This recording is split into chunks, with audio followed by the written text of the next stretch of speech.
मणिपुर का बुरा हाल हो गया है वहां पर, पंजाब में ड्रग्स चल रही हैं, और बंगाल में हिंदुओं को मार मार के निकाल रहे हैं वहां से, पिछले 10 साल से निकाल ही रहे थे ना, तो प्रेसिडेंट रूल क्यों नहीं लगा दिया? दे could have put a president rule there also, and also Punjab. इसके तो पिक्चर निकली थी, उड़ता पंजाब एक। जी जी जी बिल्कुल। तो आप बताओ कि ये क्या कर क्या रहे हैं? इनको, आपको मालूम है, मेरे को मालूम है, सारी जनता को मालूम है ये चीजें, तो क्या इनको मालूम नहीं है? सेंटर में सब मालूम है, लेकिन देख के आंख बंद कर लेते हैं। अब बताओ, ये अच्छा प्रशासन है? Would you respect a governance like this? Answer is no. अब फिर नारेबाजी करते हैं कि बंटोगे कटोगे, बंटोगे कटोगे, निकाला हुआ एक और बांट कौन रहा है?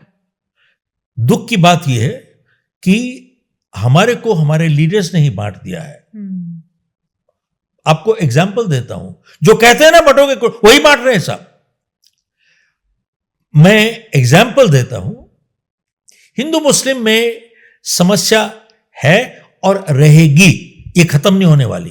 पार्टीशन भी हुआ था, खत्म नहीं हुई, आगे भी खत्म नहीं होगी। बोले हम बहुत प्यार से रहते, प्यार से नहीं रहे, ना आज तक रहे और ना ही रहेंगे, सीधी बात बताऊं आपको। लेकिन हिंदू समाज को बांटने का काम भी हमारे जो हिंदू के ठेकेदार हैं उन्होंने किया है। एग्जाम्पल देता हूं आपको, 1999 में राजस्थान की इलेक्शन थी और वाजपेयी प्राइम मिनिस्टर थे उस टाइम। तो वाजपेयी गए वहां पर राजस्थान, और वहां पे उन्होंने जाटों को बैकवर्ड डिक्लेयर कर दिया। जाट कैसे बैकवर्ड हो गया? ये तुष्टीकरण नहीं है तो और क्या है? ये भी खाली रेवड़ी बांटने वाला काम किया उन्होंने। लेकिन बात यह है, उनको खाली मकसद था इलेक्शन जीतने का और कुछ नहीं। वो इलेक्शन जीत गए, पार्टी जीत गई, लेकिन देश हार गया। उसके बाद सारे देश में वहां पर सनसनी मच गई। हरियाणा में बोल रहे हैं जाट हमको भी बैकवर्ड कर दो, यूपी में बोल रहे हैं, दिल्ली में इस इलेक्शन में हुआ है, बोले जाटों को बैकवर्ड कर दो आप। नहीं किया, बट लुक, बांटने का काम किसने किया? इन्होंने किया, बीजेपी ने किया ना। यू टेल मी कि समाज को बांटने का काम कर रहे हैं और नारे लगा रहे हैं बटोगे कटोगे। ये सरासर बेवकूफ बना रहे हैं जनता का, और देश के साथ, मेरा ख्याल है देश के साथ गद्दारी का काम है सर। रियली इसके अलावा मेरे पास लफत कोई नहीं है। और बहुतों को पिछली इलेक्शन 5 लोगों को 1, 2, 3, 4 हफ्ते पहले भारत रत्न भी दे दिया। किसको दे दिया? देना चाहिए, नहीं देना चाहिए, ये क्या खेल तमाशा है? So I do not have that respect. तकलीफ होती है, तकलीफ होती है, क्योंकि you don't want to see your country in this mess. Sir, जैसा आपने आरक्षण का भी विरोध किया था, जो जाति आधारित आरक्षण है, तब से अब तक क्या कुछ चीजें बदली हैं आपको लगता है? सिचुएशन अभी भी वहीं की वहीं है? वहीं की वही नहीं है, और खराब हुई है। इसी और ये बढ़ावा दिया गया है, और जात का, यहां का टिकट बांटने में, लेना देना, भाषण, समाज में यही कुछ हो रहा है। They have made it worse, they have made it worse. And बहुत आसानी से इकट्ठा एकजुट बना के एक देश को एक बना सकते थे।